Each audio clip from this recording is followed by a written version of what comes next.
नमस्कार मित्रांनो. रहस्यमय भयकथा या आपल्या मराठी हॉरर चॅनेलवरती मी किशोर आपले पुन्हा एकदा स्वागत करत आहे. मित्रांनो, मागील कथेला तुम्ही दिलेल्या प्रतिसादाबद्दल मी तुमचे खूप खूप आभार मानतो.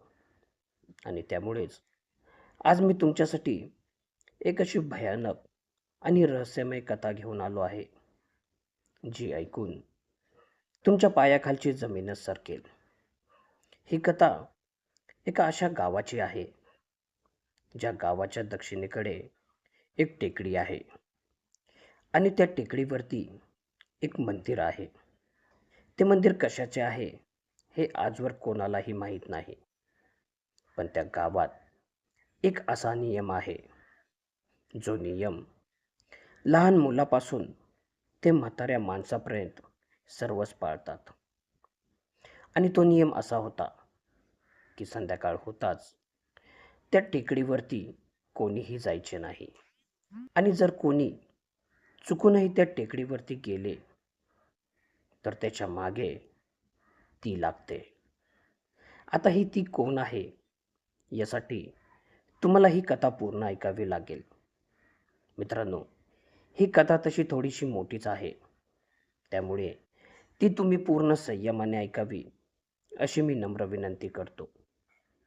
पण त्याच्या अगोदर जर तुम्ही अजूनही आपल्या या चॅनलला सबस्क्राईब केले नसेल तर लगेच सबस्क्राईब करून घ्या आणि शेजारीच दिलेले घंटीचे बटनही दाबून ठेवा, जेणेकरून भविष्यात येणाऱ्या कथा तुमच्यापर्यंत सर्वात आधी पोहोचतील. चला तर मग आजच्या आपल्या कथेला आपण सुरुवात करूया.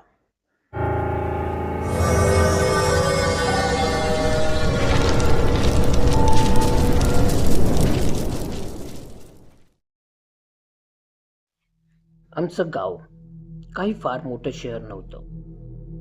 जेमतेम 100-200 घरांची वस्ती होती. चारही बाजूंना शेत, ओसाड मैदान आणि गावाच्या दक्षिणेला एक छोटीशी टेकडी होती. त्या टेकडीच्या माथ्यावरती एक खूप जुनं असं मंदिर होतं. आता ते मंदिर नक्की कुणाचं होतं हे आजवर कोणालाही न उलगडलेले कोडच होतं. कुणी त्याला देवीचं रूप मानत, तर कुणी एखाद्या प्राचीन देवतेचं स्थान. मंदिराच्या आतमध्ये एक दगडाची मूर्ती होती, झिजलेली, निर्जीव, जिची ओळख काळाच्या ओघात कुठेतरी पुसली गेली होती.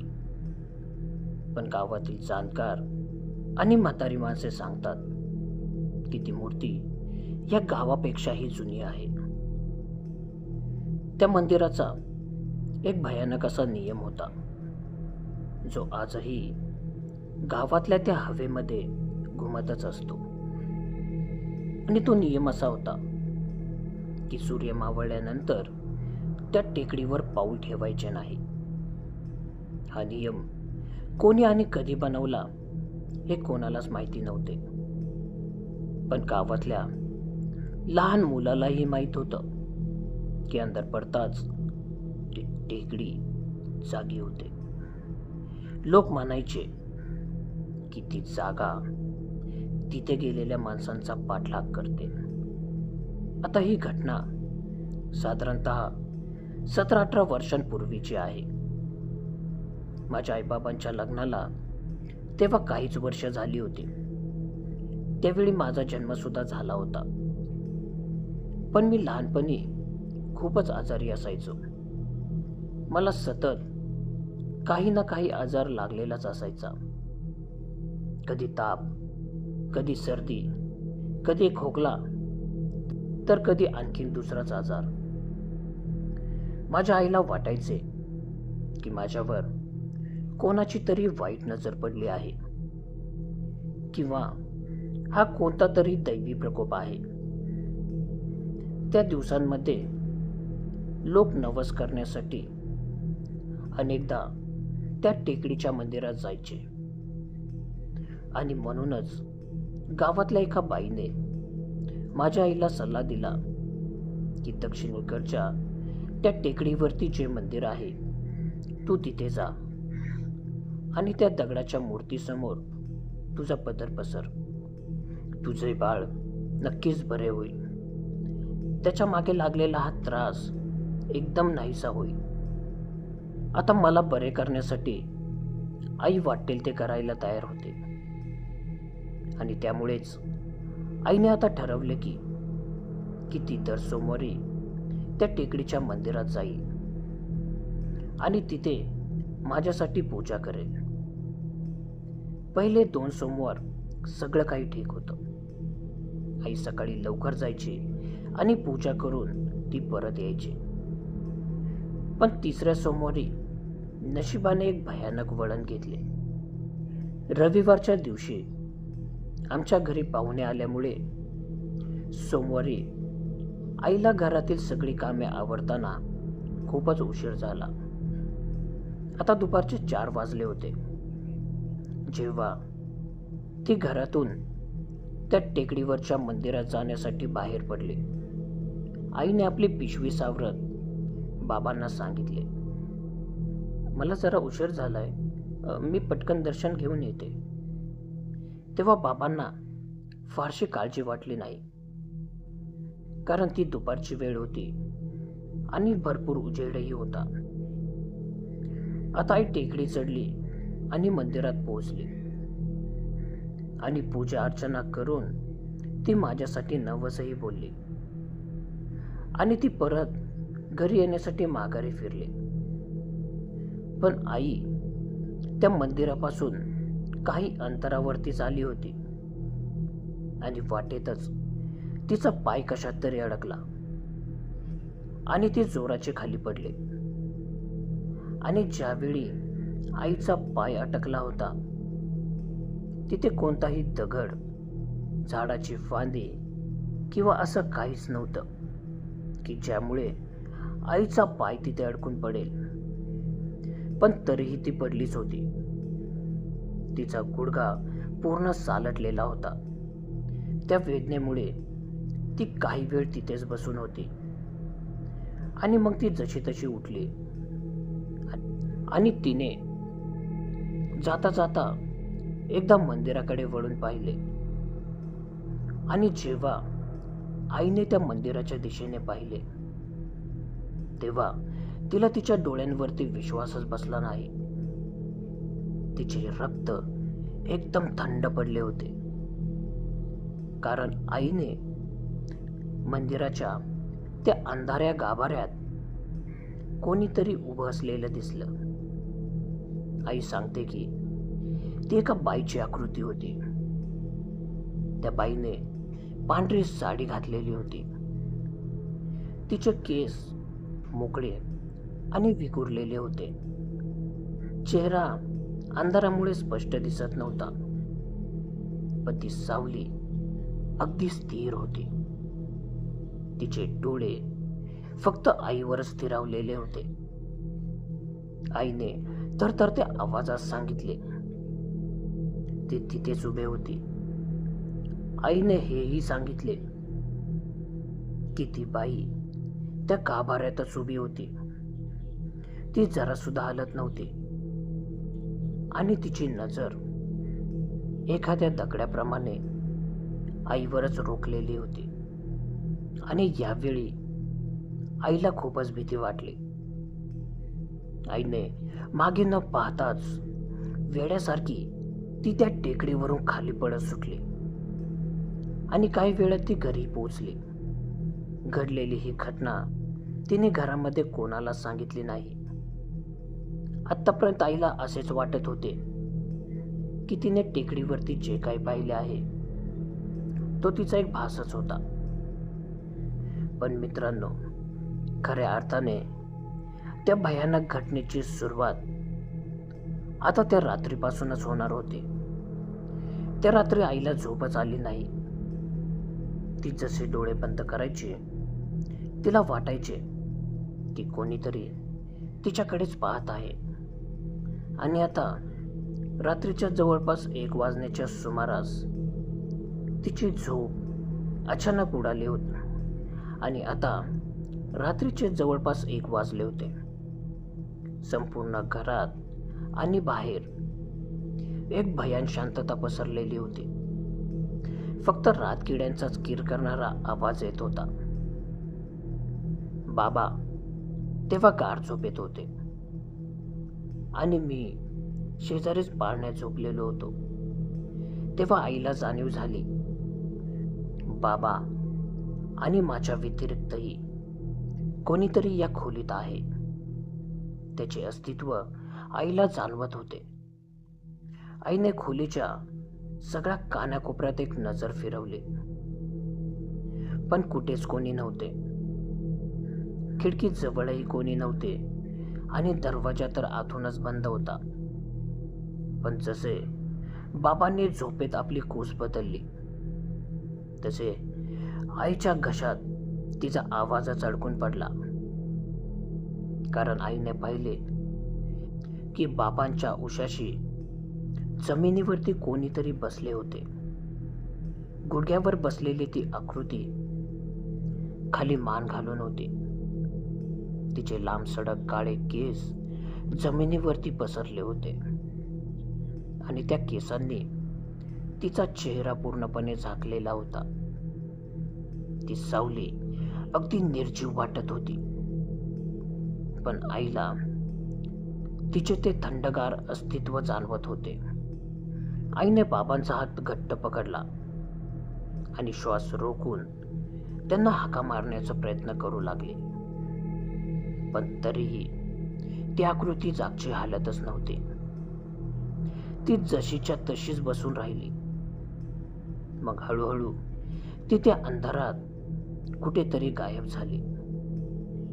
जणू ती कधी इथे आलीच नव्हती. त्या रात्री आई झोपलीच नाही. ती फक्त भीतीने इकडे तिकडे कावरे बावरे होऊन पाहतच होती. आता सकाळ होताच आईने बाबांना रात्री घडलेली सर्व घटना एकदम सविस्तर सांगितली. पण बाबा या गोष्टींना फक्त एक अंधश्रद्धाच मानायचे. बाबांनी आपला चष्मा पुसत शांतपणे आईला सांगितले, गौरी, तू दिवसभर काम करतेस. तू थोडा सुद्धा आराम करत नाही. त्यामुळे तुला हे असले भास होत असतील. आणि जर तुझी तब्येत ठीक नसेल तर चल आपण डॉक्टरांकडे जाऊया.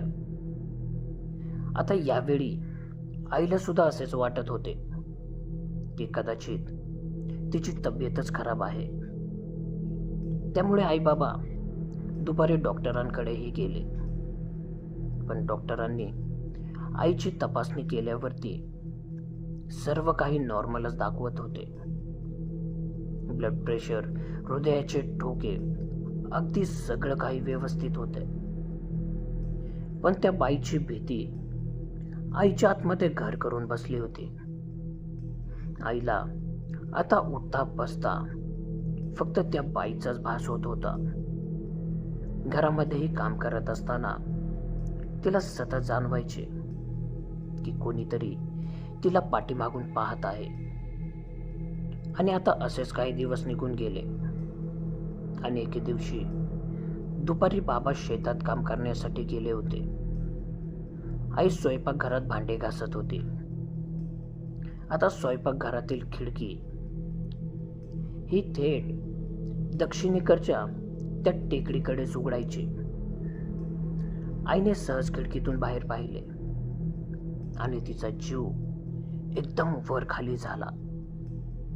दुपारच्या त्या कडक उन्हात टेकडीच्या माथ्यावरती मंदिरात जवळ तीच पांढरी आकृती उभी होती आणि ती आकृती वरतून थेट आमच्या घराकडेच पाहत होती. घराकडे म्हणजे आईकडे. आईने खिडकीचा पडदा ओढत घाबरून म्हणाली, दुपारचे 12 वाजलेत. ऊन इतकं कडक होतं की ते डोळ्यांनाही टोचत होतं. तरीही ती बाई तिथेच उभी होती. मी डोळे झाकून पुन्हा टेकडीकडे पाहिले, पण यावेळी आता ती टेकडी रिकामी होती. त्या टेकडीवरती कोणीच नव्हते. आणि पुन्हा त्या संध्याकाळी आईला अचानक खूपच ताप आला. तिचं अंग विस्तवासारखं फणफणत होते आणि ती थंडीने कुडकुडत होती. बाबांनी औषध आणलं, पण ताप काही उतरण्याचे नाव घेत नव्हते. मध्यरात्री आई बेशुद्ध अवस्थेत काहीतरी बडबडू लागली आणि त्याच रात्री आईसोबत पुन्हा एक भयानक घटना घडली. आई झोपेत असताना काहीतरी बडबडू लागली. बाबांनी तिला हलवून जागा करण्याचा प्रयत्न केला. गौरी, गौरी तुला काय होतंय? गौरी, काय बडबडतेस तू? गौरी, शुद्धीवरती आहे गौरी. आईने डोळे तर उघडले, पण तिच्या डोळ्यात एक आग होती. भीतीने ती थरथरत होती. खोलीच्या दरवाजाकडे बोट दाखवत आईने सुकलेल्या घशानेच काहीतरी कुजबुजले. ती म्हणाली, खोलीत ती आहे, आपल्या घरात आता ती आलीये. ती दरवाजाजवळ उभी आहे. बाबांनी पटकन उठून लाईट लावली आणि जशी लाईट लावली तशी ती आकृतीही गायब झाली. 4 दिवसातच आईची अवस्था अशी झाली होती की जणू काही तिला कोणीतरी आतून शोषून घेत आहे. डोळ्यांखाली काळे वर्तुळे आली होती. तिचा चेहरा एकदम निस्तेज झाला होता. 4 दिवसांपूर्वी जी तरुण आणि धडधाकट स्त्री होती ती आता 70 वर्षांच्या म्हातारीसारखी दिसू लागली होती. गावातले लोक जेव्हा तिला पाहण्यासाठी आले तेव्हा आईला पाहून ते लोकही सुन्न झाले. आईने तिच्या सोबत त्या टेकडीच्या मंदिरावरती घडलेली गोष्ट लोकांना सांगितली, पण कुणीही तिच्यावरती विश्वास ठेवायला तयार नव्हते. पण यावेळी बाबांनी मात्र या गोष्टीला गांभीर्याने घेतले. बाबांनी खूपच गंभीर होऊन आईला विचारले, गौरी, मला सांग, त्याच 3ऱ्या सोमवारी जेव्हा तू मंदिरात गेली होतीस आणि जेव्हा तू दर्शन करून बाहेर पडली त्यावेळी नेमके किती वाजले होते? आईने थकलेल्या आवाजातच म्हणाली, जेव्हा मी मंदिरात पोहोचले तेव्हा 4:30-5 वाजले असतील. बाबांनी आईच्या डोळ्यात रोखून पाहतच विचारले, आणि तू परत कधी आलीस? आई थोडी अडखळतच म्हणू लागली, संध्याकाळ झाली होती, थोडा उशीरच झाला होता मला यायला. बाबांनी घाबरून पुन्हा आईला विचारले, तू सूर्यास्तापूर्वी घरी आली होतीस का सूर्यास्तानंतर तू घरी आलीस? आई फक्त बाबांकडेच पाहत राहिली आणि मग हळूच म्हणाली, नीट आठवत तर नाहीये मला, पण बहुतेक सूर्यास्त झाला होता. आणि आता बाबांच्याही लक्षात आले होते की इथे काहीतरी गडबड आहे. गोळ्या औषधांनी आई आता बरी होऊ शकत नाही. त्यासाठी काहीतरी वेगळाच उपाय करावा लागेल. गावात तेव्हा एक खूपच वयोवृद्ध आजी होत्या. त्यांना सगळे उमा आजी असे म्हणायचे. बाबा त्यांचा सल्ला घेण्यासाठी आईला घेऊन त्यांच्या घरी गेले. आजीने आईला पाहताच बाबांना एक प्रश्न विचारला, घरात आणखी कोणासोबत असं होत आहे का? बाबांनी सांगितले की घरात सगळे ठीक आहे आजी, फक्त गौरी सोबतच हे असं होत आहे. आजी बराच वेळ शांत बसून राहिली. मग त्यांनी त्या मंदिराचं एक काळं सत्य उघडलं, जे खूप लोकांना माहीत नव्हते, आणि ज्यांना माहीत होते आजीही त्यांच्यापैकीच एक होती. उमा आजीने एक दीर्घ श्वास सोडत सांगितले, त्या मंदिरात एक भयानक गोष्ट आहे. ते मंदिर हे गाव बसण्यापेक्षाही खूप जुनं आहे. त्या जागी आधी काय होते हे कोणालाच माहीत नाही. पण तिथे एक बाई बांधलेली आहे, जिचा आत्मा आजही तृप्त नाही. बाबांनी एकदम आश्चर्याने विचारले, बांधलेली आहे म्हणजे काय आजी? मला काही समजलं नाही, तुम्ही काय म्हणताय?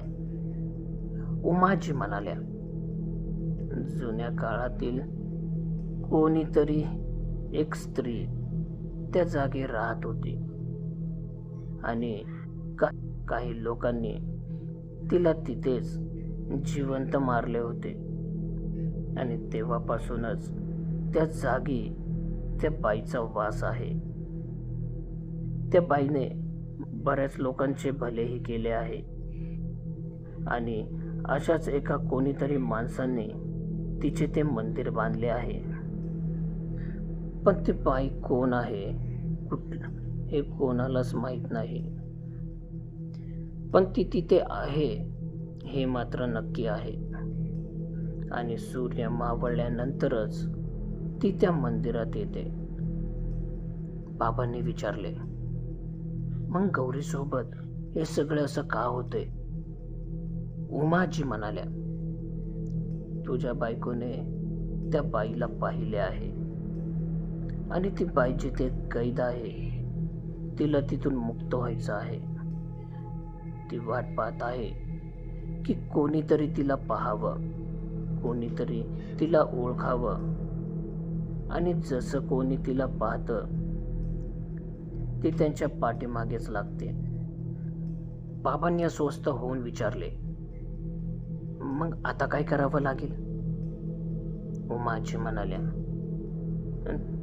तिथे आपल्याला परत जावं लागेल, त्याच मंदिरात, पण रात्रीच्या वेळी, आणि तिला सांगावं लागेल की आम्ही तुला पाहिलं आहे, आम्हाला माहीत आहे की तू इथे आहेस, पण आम्ही तुला ओळखत नाही, त्यामुळे तुला इथून जावं लागेल, तुला आमचा पिछा सोडावा लागेल. बाबा भीतीने म्हणाले, रात्रीच्या वेळी आणि तेही मंदिरात? उमाजी ठामपणे म्हणाल्या, ती दिवसा नसते ना रे बाळा, रात्रीच येते तिथे. तिला रात्री जाऊन हे सगळं सांगावं लागेल. बाबांनी विचारलं, आजी तुम्ही याल का माझ्यासोबत? उमा आजीने थोडा विचार करून बाबांना एक अट ठेवली, बाळा मी येईल तुझ्यासोबत, पण एक गोष्ट लक्षात ठेव, काहीही झालं तरी मागे वळून पाहायचं नाही. कोणीही कितीही तुला हाका मारल्या, कितीही तुला बोलवले, तुला कसलाही आवाज आला किंवा चाहूल लागले तरी मागे वळून पाहायचं नाही. आणि आता त्या रात्री बाबा आणि आजी त्या टेकडीवरती गेले. रात्रीचे 11 वाजले होते. जसजसे ते वरती जात होते, हवा एकदम बर्फासारखी गार होत होती. मे जूनच्या उखाड्याच्या त्या उन्हाळ्यात सुद्धा रात्र असूनही टेकडीवरती एवढी थंडी होती की जणू काही कोणीतरी फ्रीजरच उघडून ठेवलाय. आता काही वेळ चालत गेल्यावरती ते मंदिर त्यांना दिसले. त्या मंदिराचा दरवाजा कायम उघडाच असायचा आणि जेव्हा त्यांनी आतमध्ये पाहिले तेव्हा आत गुप्प काळा अंधार पडलेला होता. आजीने तिथे असलेल्या पंतीत थोडेसे तेल टाकले आणि पंती पेटवली आणि ती मूर्तीच्या समोर सरकवली.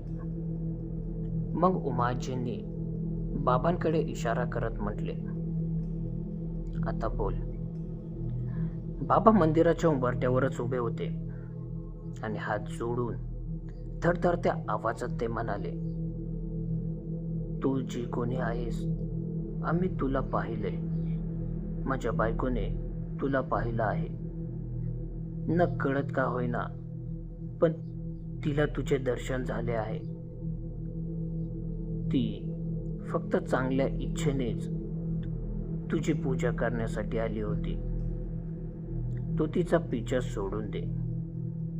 ती तुला ओळखत नाही, त्यामुळे तू आमच्या घरी येऊ नकोस. माझ्या बायकोला सोडून दे. तिच्यावर जे पण इडापिडा असेल ती सगळी इथेच ठेव. यावेळी बाहेर सगळीकडे फक्त शांतता पसरलेली होती. तेव्हाच कोणताही वारा नसताना सुद्धा पंतीची ती ज्योत 3 वेळा जोरजोरात फडफडली. उमा आजी हळूच कुजबजल्या. पुन्हा बोल, परत एकदा सांग. बाबांनी तीच गोष्ट परत एकदा सांगितली आणि इतक्यात मागून एक आवाज आला.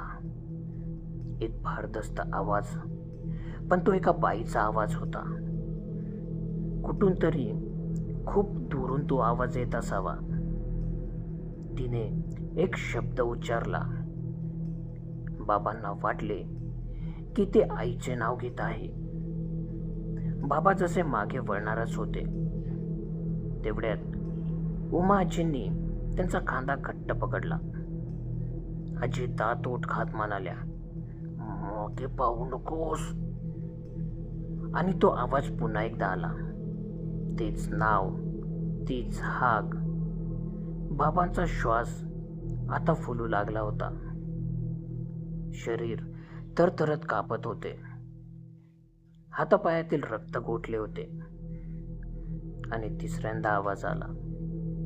यावेळी तो आवाज बाबांच्या एकदम कानाजवळून आला होता. जणू काही कोणीतरी त्यांच्या खांद्यावरती बसूनच कुजबुज करत होते. बाबांनी आपले डोळे घट्ट मिटून घेतले. उमा आजींनी मोठ्या आवाजात ललकारतच म्हटले, आता जा, इथेच राहा. त्यांच्या घरचा उंबरठा ओलांडू नकोस. आणि ही तुझ्यासाठी चेतावणी आहे. आणि अचानक पुन्हा शांतता पसरली आणि टेकडीवरची ती थंड हवा कुठेतरी गायब झाली. उन्हाळ्याची ती नेहमीची जाणीव आता परतली होती. सगळीकडे एक गरम वातावरण झाले होते. हवेत एक गरमी आली होती. आणि घरी पोचल्यावर बाबांनी पाहिले की आई जागी होऊन बसली होती. तिच्या चेहऱ्यावरची ती मळब आता गायब झाली होती. आईने हळूच विचारले, ती गेली का? उमा आजी म्हणाल्या, गेली नाही, पण आता ती तुझ्या घरी परत कधीच येणार नाही. दुसऱ्या दिवशी बाबांनी आजीला विचारले की माझी ती कोण होती. तेव्हा उमाजींनी सांगितले, खूप वर्षांपूर्वी त्या जागी एका बाईसोबत खूप मोठा अन्याय झाला होता. कोणी तिचं नाव घेतले नाही, कोणी तिची पर्वा केली नाही आणि ती त्याच जागेचा एक भाग बनून राहिली. तिला फक्त एवढंच हवं असतं की कोणीतरी हे स्वीकारावं की ती तिथे आहे, तिचं अस्तित्व तिथे आहे.